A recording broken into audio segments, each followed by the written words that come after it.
दलित राजनीति की सरगर्मी पर एक नया चेहरा, एक नई गूंज और एक नया सवाल।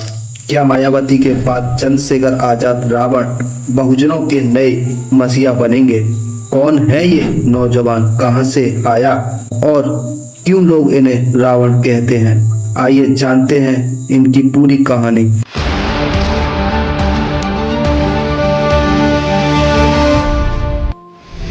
3 दिसंबर 1986 सहारनपुर के छुटमलपुर गांव में जन्म हुआ एक साधारण परिवार में।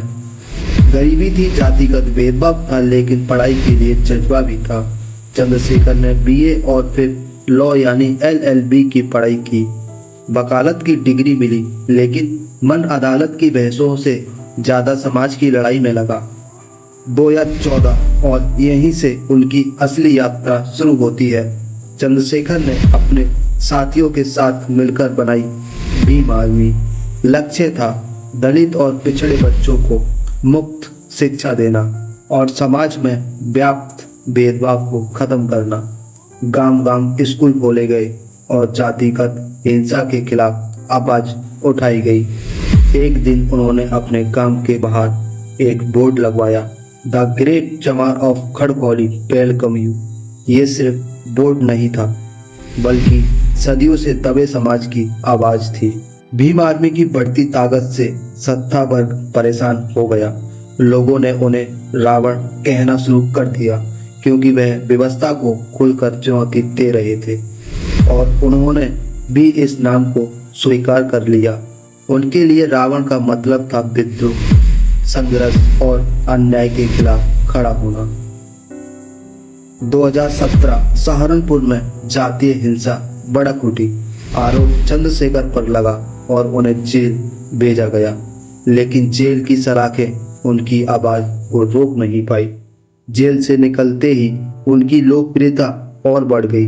रैलियों में भीड़ जुटने लगी और जय भीम के नारों के बीच रावण का नाम गूंजने लगा। 2020 में चंद्रशेखर ने बनाई आजाद समाज पार्टी काशीराम।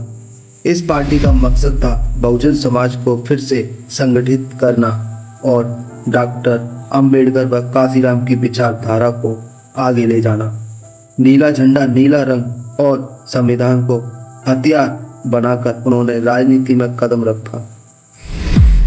2024 का लोकसभा चुनाव, नगीना से उम्मीदवार बने चंद्रशेखर आजाद रावण।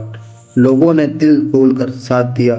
नतीजा आया और वह 1,50,000 से ज्यादा मतों से भी जीत गए।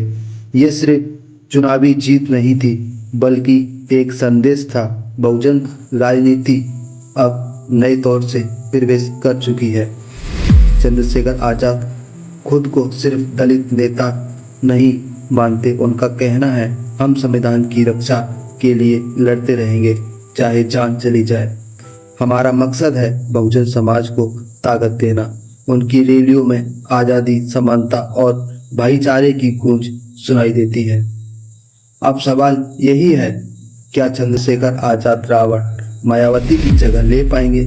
क्या वे पूरे बहुजन समाज को एकजुट कर पाएंगे, या राजनीति की जटिल चालें उनके सफर को रोक देगी?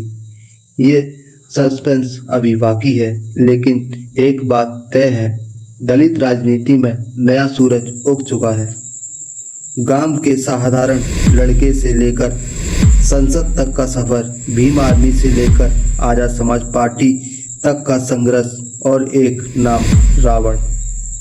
ये कहानी बताती है कि इतिहास उन्हीं को याद रखता है जो अन्याय के खिलाफ डटकर खड़े होते हैं।